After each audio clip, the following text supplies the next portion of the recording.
ភូមិមួយនេះមានភាពចម្លែកណាស់អ្នកភូមិសម្រាប់នៅពេលថ្ងៃហើយនាំគ្នាជីកប្រឡាយនៅពេលយប់តាមពិតទៅពួកគេមិនមែនជីកប្រឡាយទឹកធម្មតាទេប៉ុន្តែគឺដើម្បីការពារទីកន្លែងដ៏មានតម្លៃមួយតើត្រូវធ្វើដូចម្ដេចដើម្បីការពារទីកន្លែងនេះឲ្យបានល្អដំបូងឡើយពួកគេគ្រាន់តែសង់របងឈើធម្មតាប៉ុណ្ណោះប៉ុន្តែរបងឈើងាយនឹងរងការខូចខាតណាស់ដូច្នេះពួកគេបានផ្លាស់ប្ដូររបងឈើទៅជាកំពែងដីដែលអាចការពារភូមិបានកាន់តែប្រសើរទោះជាយ៉ាងណាក៏ដោយកំពែងដីនៅតែមានហានិភ័យនៃការបាក់ស្រុត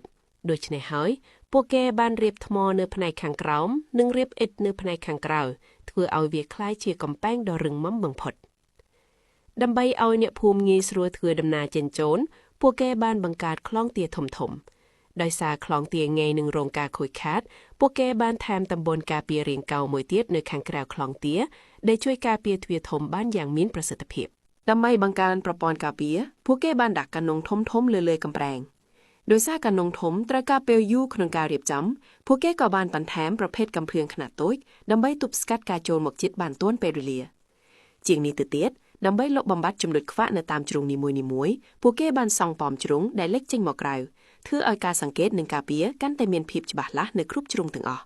លើពីនេះពួកគេបានសង់អគារកណ្ដាលមួយដែលមានភើខ្វែងកាត់គ្នាទៅកាន់ទ្វារទាំង4ដើម្បីងាយស្រួលក្នុងការមើលឃើញស្ថានភាពទូទៅជុំវិញក្រុងនិងអាចផ្ដល់ជំនួយទៅគ្រប់ទីកន្លែងបានយ៉ាងរហ័សនេះជាការរចនានៃទីក្រុងបុរាណស៊ីងឆេងដែលពញ្ញាពីប្រាជ្ញាដ៏ឆ្លាតវៃក្នុងការរៀបចំប្រព័ន្ធការពារសប្តាហ៍ថ្ងៃនេះវាជាទីក្រុងបុរាណមួយក្នុងចំណោមទីក្រុងបុរាណទាំង4ដែលត្រូវបានអភិរក្សយ៉ាងល្អនិងមានភាពរឹងមាំរហូតមកដល់បច្ចុប្បន្ន